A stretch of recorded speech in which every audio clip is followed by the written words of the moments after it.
영상 번역, 어학 점수, 전공은 전혀 상관없습니다.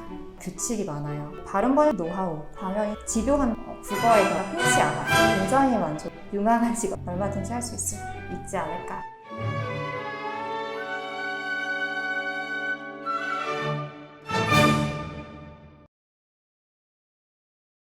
다시 한번 해주시겠어요? 네. 그리고 손 소독 한번 해주세요.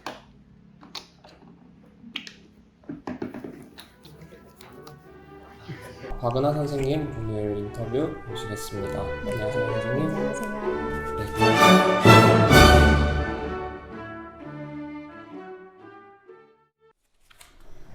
영상 번역가란 어떤 직업인지에 대해서 간단하게 설명 좀 부탁드릴게요. 말 그대로 이제 외국의 영상물을 번역하는 직업인데요. 네. 영화라든지 애니메이션이라든지 드라마, 다큐멘터리 이런 영상에 자막을 입힌다거나 혹은 더빙 대본을 만드는 그런 일을 말합니다. 혹시 그럼 선생님은 전공이 어떻게 되시나요? 아니면은 이제 이전 직업은 어떻게 되셨는지 여쭤봐도 괜찮을까요? 저는 일단 경영을 전공했고요. 그리고 예전에는 회사원 생활도 했었고 강사 생활도 했었어요. 그렇다면은 영상 번역에 입문하시게 된 계기는 무엇일까요? 저는 여자이다 보니까 결혼한 친구들을 보면서 이제 친구들이 뒤늦게 나중에 집에서 할 수 있는 일들을 찾더라고요. 네. 그런데 이제 뒤늦게 찾은 일들이 결과적으로 수익과 직결되지 않는 경우들이 굉장히 많아서 친구들을 보면서 나도 늦기 전에 빨리 좀 장기적으로 할 수 있는 일들을, 집에서 좀 할 수 있는 일들을 찾아야겠다라는 생각에서 찾게 된 일이 영상 번역이었습니다. 그렇다면 선생님 혹시 어학 점수를 알 수 있을까요? 근데 사실 어학 점수라는 게 굉장히 영상 번역에는 의미가 없어요. 그래서 이거를 대답해 드리는 게 이거를 수강하고자 하는 수강생들이나 혹은 관심 있는 분들한테 오히려 좀 더 안 좋은 영향을 미치지 않을까라는 생각은 들긴 하는데 저 같은 경우에는 한 10년 전쯤에 10년 전쯤에 땄던 토익 점수가 한 930 정도 됐던 것 같아요. 그렇다면은 영상 번역을 하기 위해선 관련 학과를 나오거나 자격증이 있어야 하나요? 저도 전혀 상관이 없는 전공을 선택했었고 그렇기 때문에 전공은 사실 전혀 상관이 없고요. 실제로 공대 출신 분들이 하는 경우도 많고 오히려 국어 국문학과라든지 문예창작학과라든지 그런 분들이 한국어를 잘 다루다 보니까 오히려 더 잘하는 경우도 많더라고요. 그런데 전공은 전혀 상관없습니다. 전공이나 관련 학과가 상관이 없다고 하시면은 그럼 꼭 아카데미에 들어가야만 이제 영상 번역을 할 수 있나요? 일단 영상 번역은 우리가 생각하는 것 외로 굉장히 규칙이 많아요. 우리가 지켜야 하는 규칙도 굉장히 많고 또 일단 프로그램을 통해서 전부 작업을 하기 때문에 프로그램도 학원에서 이제 수업을 하고 있거든요. 우리가 흔히 인터넷상에서 불법으로 떠도는 그런 자막들을 보면은 그런 자막으로 봤을 때의 자막과 실제로 TV에서 보여주는 자막을 봤을 때 차이점을 분명히 일반 사람들도 느낄 거예요. 그게 결국은 그런 규칙들을 지켰느냐 지키지 않았느냐의 차이인데 아카데미에 오게 되면은 그런 프로그램을 여러 가지를 접해보면서 어떤 업체와 일을 하든 적용할 수 있도록 훈련이 되고 또 특히나 이제 다양한 장르를 접해보고 내가 작업한 거에 대해서 피드백을 받을 수 있다는 게 가장 큰 장점이고요. 발음 번역 같은 경우에는 아무래도 좀 오래된 업체이기 때문에 17년이 넘은 업체라서 아무래도 발음 번역만의 기술이라든지 노하우 같은 것도 많이 배울 수 있겠죠. 그러면은 데뷔를 하려면은 어떤 걸 준비를 해야 하나요? 좀 진부한 대답이기는 한데요. 당연히 성실해야 되고 우리가 자료들을 검색을 하는 데 있어서 집요함도 필요하고요. 그리고 번역을 하는 데 있어서도 꼼꼼하게 해야 하고 당연히 영어 실력도 중요합니다. 그렇다면 데뷔하기 위한 경로가 따로 혹시 있을까요? 옛날에는 사실 무작정 PD들을 찾아가서 일감을 따는 경우들도 있었고요. 그리고 요즘에는 워낙에 이런 개인 브랜딩, 개인 마케팅이 이슈다 보니까 직접 블로그라든지 SNS를 통해서 사람들이 자신을 어필하고 일감을 따는 경우도 있고요. 근데 대부분의 경우에는 아카데미를 통해서 데뷔하는 경우가 많습니다. 그렇다면 아카데미를 나오면은 무조건 데뷔할 수 있다고 보면 되나요? 당연히 아카데미를 졸업했다고 해서 데뷔를 할 수 있는 거는 아니에요. 그래서 일단 대부분의 수강생들이 나는 영어에 자신이 있다라고 생각을 해서 아카데미에 발을 들이는 경우가 많은데요. 실제로 작업을 이제 학원에 와서 해보면 한국어의 벽에 부딪혀서 포기하는 경우가 굉장히 많아요.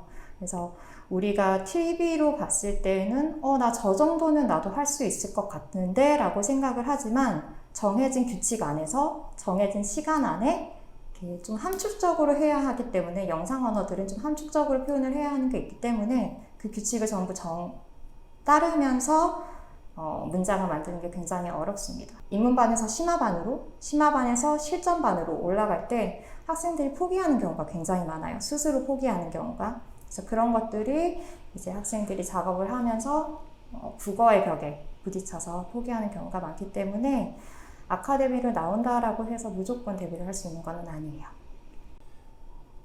그러면은 아카데미를 나오면은 몇 명 중 몇 명이나 데뷔한다고 볼 수 있을까요? 저희 아카데미 같은 경우는 입문반, 심화반, 실전반이 있는데요. 실전반이 실제 데뷔하는 데뷔반이라고 보시면 돼요. 그런데 이제 실전반 제한 인원수가 12명인데 실제로는 그때그때 매 학기에 따라서 이번 학기에는 실력이 좋은 학생들이 많은데 싶으면 12명보다 조금 더 초과돼서 더 뽑는 경우도 있고요. 혹은 이번 학기에는 실력이 좋은 학생들이 많이 없다라는 생각이 들면 그에 못 미치게 뽑는 경우도 많습니다. 그래서 보통 10명 내외라고 보시면 되는데 사실 데뷔를 하기는 하지만 또 이제 데뷔반이 끝나고 나면은 그 이후에 발음 번역 테스트를 또다시 거쳐야 하기 때문에 이제 실전반을 졸업했다라고 해서 그분들이 끝까지 영상 번역 작가로서 일을 할지 말지는 미지수예요. 그렇다면 혹시 프리랜서로 데뷔를 하게 되잖아요. 네. 그러면은 프리랜서로 일하게 되면 일주일에 며칠이나 일하고 하루에 몇 시간씩 일하는지 궁금해 하시는 분들이 되게 많거든요. 그거에 대해서 말씀을 좀 해주실 수 있을까요? 이거는 사실 개인 성향에 따라서 너무나 다르기 때문에 제 기준에서 이렇다라고 말씀드리기는 어려운 부분이고요. 실제로 영상 번역 같은 경우에는 시간이나 장소의 구애를 받지 않고 일을 할 수 있기 때문에 다른 일과 병행하시는 분들이 많아요. 그래서 직장 생활을 하시면서 투잡으로 하고 계시는 분들도 계시고, 뭐 사업을 하면서 하는 분들도 계시고, 주부인 분들도 계시지만, 주부인 분들이 사실 하루 24시간을 전부 일하는데 투자를 할 수 있는 게 아니잖아요. 뭐 집안일도 해야 하고, 아이도 돌봐야 되고, 그 외의 시간을 투자하는 거기 때문에 일을 일주일에 얼마나 몇 시간씩 한다라고 하기에는 조금 무리가 있습니다. 그렇다면 데뷔하면 영상 번역가 프리랜서로서 먹고 살기는 좀 괜찮을까요? 이건 역시 하기 나름인데요. 제 경우에는 저도 다른 일과 항상 병행을 해왔어요. 항상 영상 번역 하나만 한 적이 없었기 때문에 프리랜서라고 하면은 사실 어떤 분야이든 마찬가지겠지만 자기 관리를 어떻게 하느냐에 따라서 이걸로 먹고 살 수 있느냐, 풍족하게 살 수 있느냐 아니냐가 갈리는 것 같아요. 자신이 충분히 노력을 하고 자기 관리를 하고 스케줄 관리만 할 수 있다면 잘 먹고 잘 살 수 있는 직업이다 라고 말할 수 있습니다. 그러면 선생님이 데뷔하시고 프리랜서이셨을 때는 구체적으로 한 달에 얼마나 버셨는지 좀 사적인 질문이긴 한데 그래도 네. 말씀해 주실 수 있을까요? 저는 조금 전에도 말씀을 드렸지만 영상 번역을 할 때 영상 번역 하나만 꾸준히 했었던 적은 없어요. 항상 다른 일과 병행을 했었고 그리고 번역을 처음 시작할 때에도 직장 생활을 하면서 번역 공부를 시작했기 때문에 제 경우에는 초반에 직장 생활, 그것도 주 6일 출근을 하면서 직장 생활과 영상 번역을 병행했을 때 직장에서 받는 급여와 거의 비슷했던 걸로 기억합니다. 많은 분들이 걱정하시고 궁금해하시는 것 중 하나인데요. 페이가 좋은 회사라 계약하려면 어떻게 해야 할까요?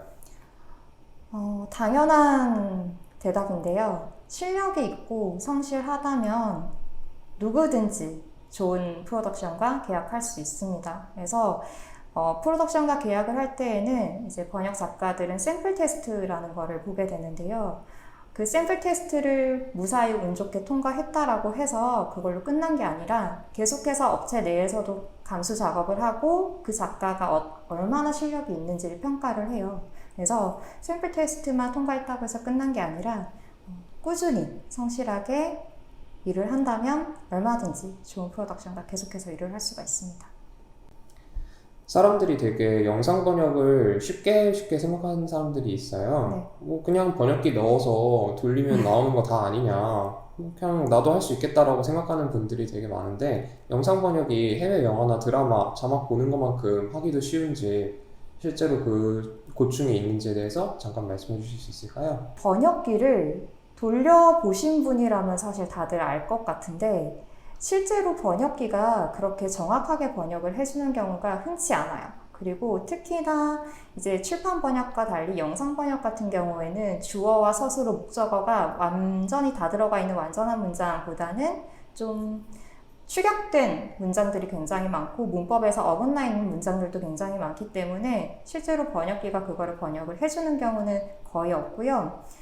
그리고 대부분의 수강생들이 이제 영상을 보면서 내가 듣는 것과 자막에 나오는 거, 나 이거 두 가지 다 이해할 수 있는데 내가 이거 할 수 있을 것 같아, 잘할 수 있을 것 같아 라고 생각해서 오시는 경우가 많아요. 그런데 앞서 말씀을 드렸지만 실제로 우리가 지켜야 하는 규칙들이 굉장히 많고 그리고 우리가 생각하는 것보다 내가 이 영어를 이해했나 보다도 이거를 국어로 어떻게 잘 풀어내느냐가 굉장히 중요한 작업이라서 실제로는 그렇게 쉽지만은 않습니다. 선생님은 그러면 영상 번역가로서 자기 직업에 만족을 하시는 편인가요? 제 경우에는 굉장히 만족을 하는 편이고요. 시간이 지날수록 점점 만족도도 높아지고 그리고 내가 할 수 있는 영역도 점점 더 커지는 것 같아요. 그래서 특히나 요즘 같은 경우에는 코로나 때문에 외출이 굉장히 힘들잖아요. 근데 이제 영상 번역 같은 경우에는 시간 제약도 적은 편이고 공간 제약도 적기 때문에 요즘 같은 시대에는 사실 이만한 일도 없다라고 생각을 합니다. 그리고 특히나 요즘 같은 경우에는 넷플릭스라든지 디즈니라든지 왓챠 등등 여러 가지 OTT 서비스들도 굉장히 수요가 많아졌는데 결국 OTT 서비스의 수요가 많아졌다라는 거는 그만큼 영상 번역가가 할 일도 많아졌다라는 뜻이기 때문에 앞으로도 유망한 직업이라고 생각합니다.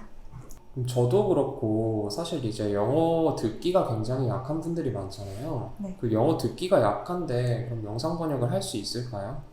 사실 영상 번역을 할 때에는 영상과 함께 스크립트가 같이 제공이 돼요. 그런데 이제 영상만으로 하는 무대본 번역도 있거든요. 근데 만약에 내가 영어 듣기가 정말 자신이 없다라고 한다면 무대본 번역은 받지 않으면 됩니다. 스크립트가 제공이 되는 번역을 이제 받아서 작업을 하면 되시는 건데요.